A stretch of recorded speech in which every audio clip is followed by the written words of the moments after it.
Hello day students, आज अपन पढ़ेंगे समांतर प्लेट संधारित्र।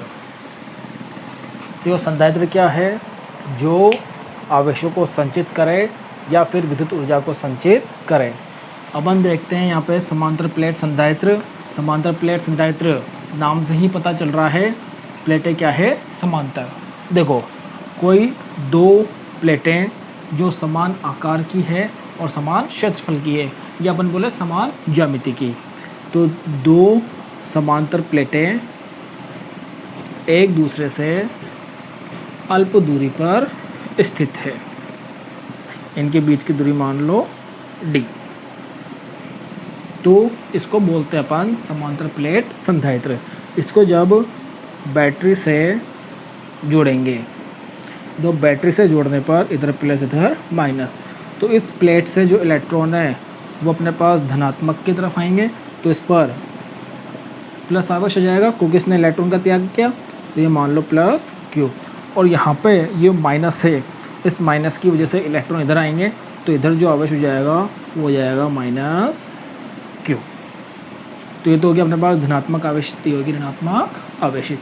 इन दोनों प्लेटों का क्षेत्रफल एक समान है, और इसमें जो पृष्ठ आवेश घनत्व है वो अपन मान लेते हैं प्लस सिग्मा, और इधर मान लेते हैं माइनस सिग्मा। तो ये होगी अपने पास ज्यामिति क्या, समांतर प्लेट संधारित्र। अब समांतर प्लेट संधारित्र की अपन को धारिता ज्ञात करनी है।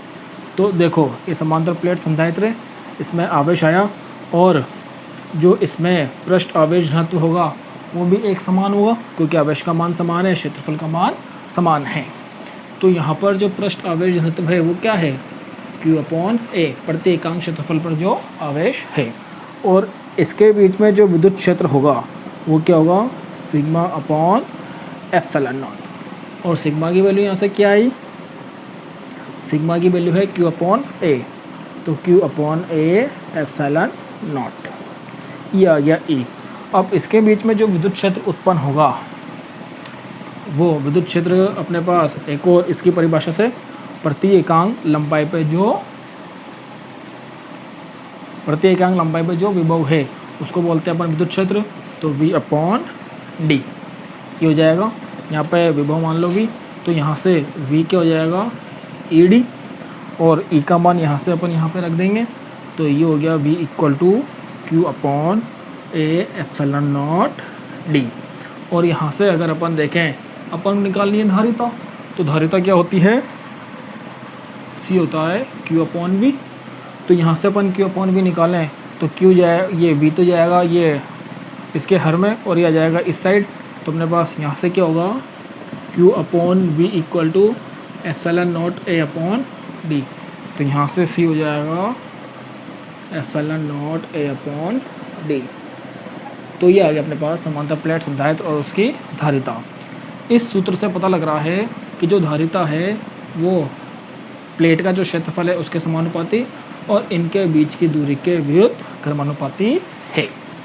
अगर अपन ये जो समांतर प्लेट संधारित्र है, अगर इसके बीच में कोई परावैद्युत पदार्थ रख दें, तो संधारित्र की प्लेटों के बीच में परावैद्युत पदार्थ रखने पर क्या प्रभाव पड़ेगा।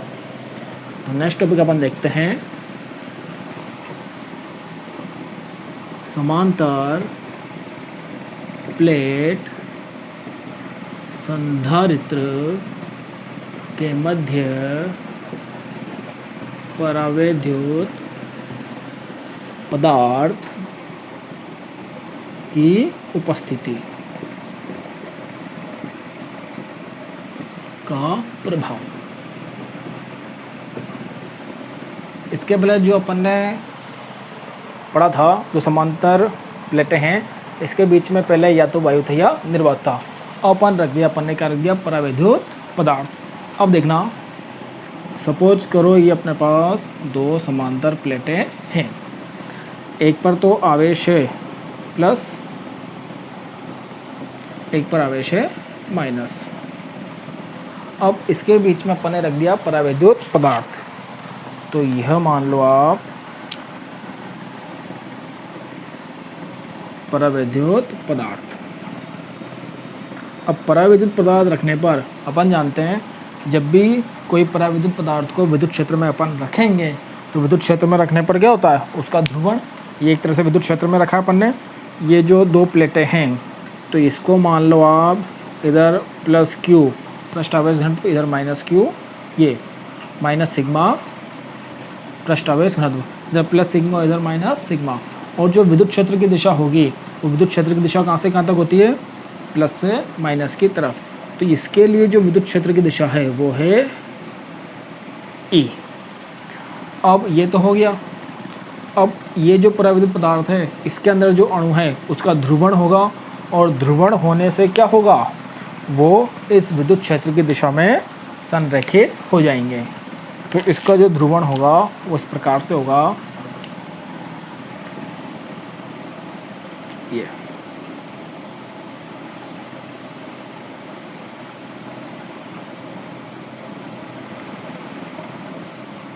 हो गया ध्रुवण।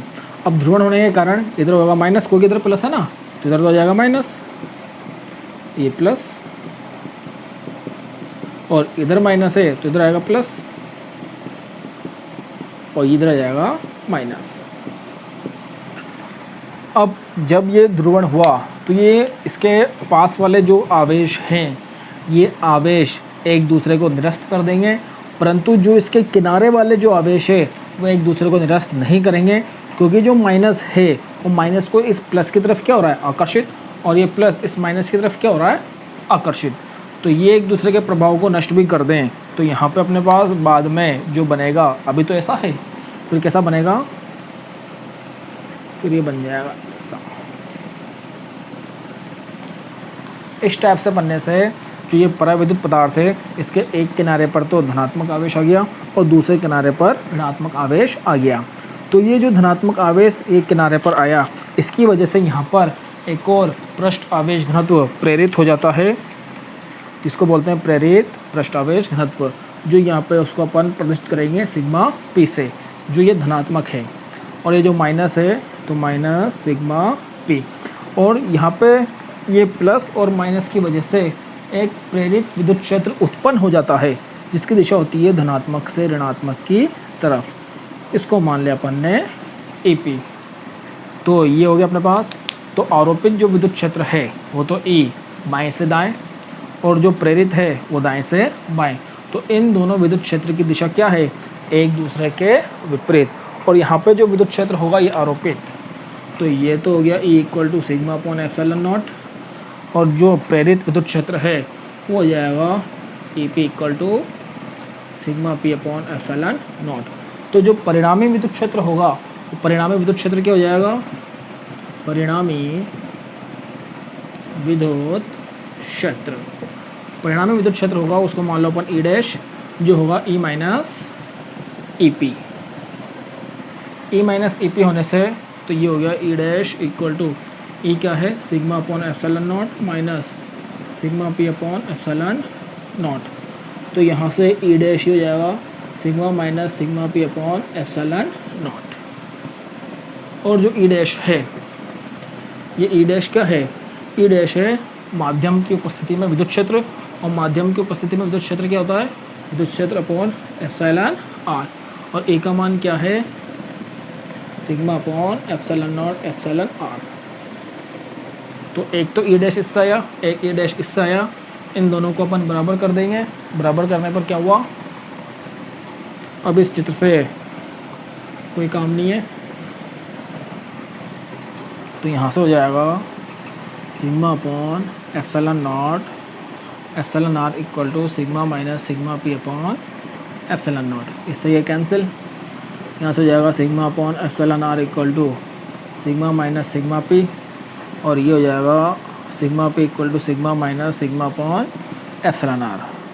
तो sigma P = sigma 1 - 1 upon epsilon R, और सिग्मा P हो जाएगा sigma epsilon R minus 1 upon epsilon R। ये आ गया अपने पास प्रेरित पृष्ठ आवेश घनत्व और ये पृष्ठ आवेश घनत्व। और जो अपन ने ध्रुवण सदिश पढ़ा था, जो ध्रुवण सदिश है वो ध्रुवण सदिश का जो परिमाण है वो किसके बराबर होता है, प्रेरित पृष्ठ आवेश घनत्व के।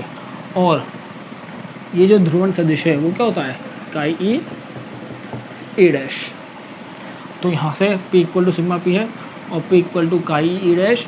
तो यहाँ से अपन इस समीकरण में रखें तो यहाँ से तो हो जाएगा अपने पास, इस P की जगह तो हो जाएगा सिग्मा P और ये हो गया काई ई, और जो ई डैश है उस ई डैश का मान यहाँ से अपन क्या रख देंगे, वो हो जाएगा sigma upon epsilon not epsilon are.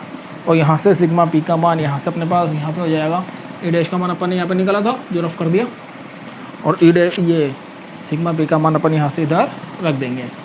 तो हो जाएगा sigma epsilon R -1 upon epsilon R equal to chi e sigma upon epsilon not epsilon R. Epsilon R से एप्सिलॉन आर कैंसिल, सिग्मा से सिग्मा कैंसिल, तो यहाँ से ये काई ई ये हो गया एप्सिलॉन नॉट एप्सिलॉन आर -1। जो अपने पास एक संबंध निकल के आया किसके बीच में, विद्युत प्रवृत्ति और परावैद्युतांक के बीच में। और ये जो संबंध है ये इम्पोर्टेंट है एग्ज़ाम के पॉइंट ऑफ व्यू से। और समांतर प्लेट संधारित्र में एक प्रभाव होता है जो है उपान प्रभाव। उपान प्रभाव क्या, देखो जो ये समांतर प्लेट संधारित्र है इसमें इधर अपने पास धनात्मक आवेश आया, इधर अपने पास ऋणात्मक आवेश रहता है, तो इसके अंदर तो क्या है, जो विद्युत क्षेत्र रेखाएं हैं वो समान होती है, जो समरूप विद्युत क्षेत्र है। पर इसके जो ये किनारे हैं इन किनारों पर आवेश की मात्रा अधिक होने के कारण जो ये विद्युत बल रेखाएं हैं वो थोड़ी सी मुड़ जाती है, जिसके कारण इसमें असमरूप विद्युत क्षेत्र उत्पन्न हो जाता है। पर इस प्रभाव को जो ये मुड़ रही है इसको इसकी तुलना में अपन नगण्य मान सकते हैं, क्योंकि इसका प्रभाव बहुत कम होता है। तो एक तरह से यही माना जाता है कि जो समांतर प्लेट संधारित्र है इसके अंदर जो विद्युत क्षेत्र है वो क्या है, समरूप विद्युत क्षेत्र।